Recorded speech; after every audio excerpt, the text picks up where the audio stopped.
Sadunia, le monde que tu construis.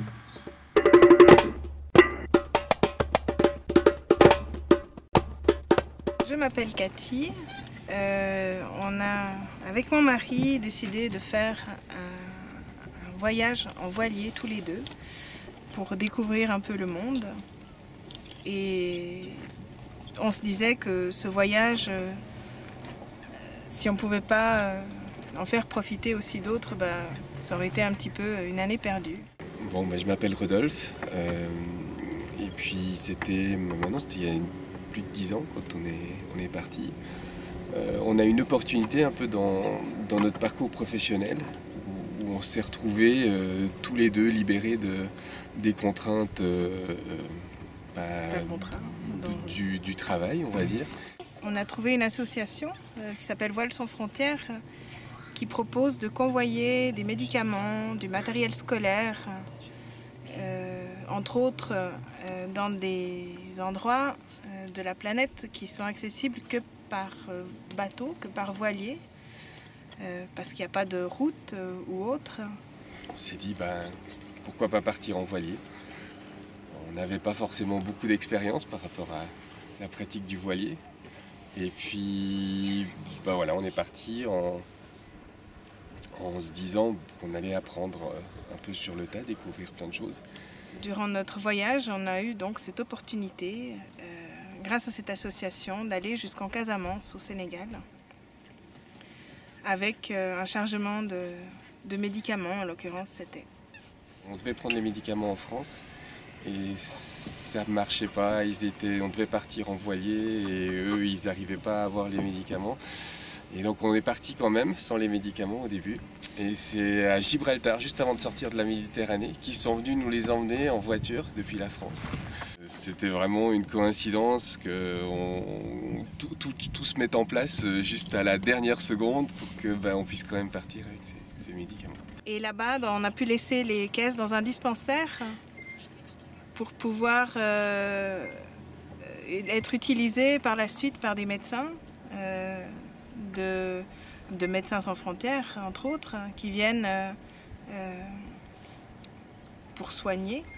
Il y a des ophtalmologues, des chirurgiens, des dentistes qui viennent. Et voilà, ils avaient besoin de ce matériel-là.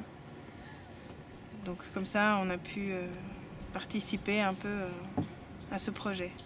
Donc on est arrivé en traversant quelques îles, Canaries, Cap-Vert, jusqu'au Sénégal.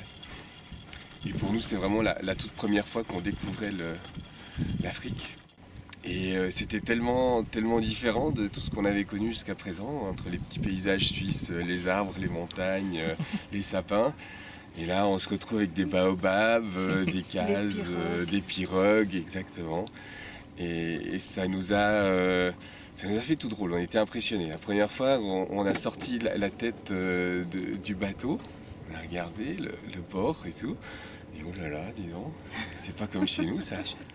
Et puis le premier moment passé, après il y a les gens en pirogue qui passent à côté, qui nous disent bonjour. Et puis on se dit qu'au final, c'est pas comme chez nous, mais au final, c'est pareil quand même.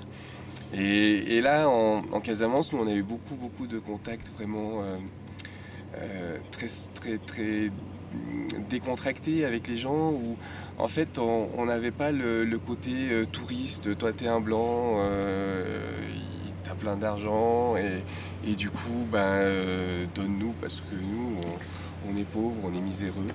Et en Casamance, les gens, ils nous parlaient, alors c'était génial, on avait le français en commun, et on a pu échanger. On a pu échanger d'égal à égal. Toi, tu viens d'un autre endroit qui est différent d'une autre.